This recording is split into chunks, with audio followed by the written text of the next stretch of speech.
ଜଙ୍ଗଲରେ ଗୋଟେ ସରଳ ଓଟଟିଏ ଥିଲା, ଭାରି ଦୟାଳୁ ନିରୀହ ଓଟଟେ।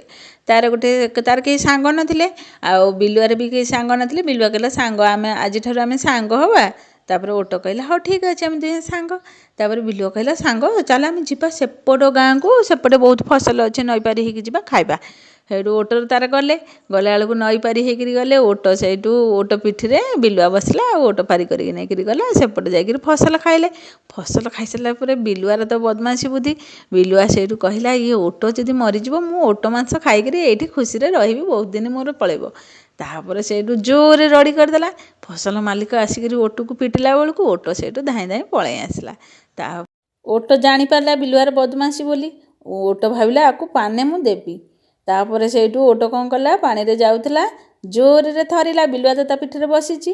ସେଇଠୁ ବିଲୁଆ ସେଇଠୁ ପାଣିରେ ପଡ଼ିକିରି ମରିଗଲା।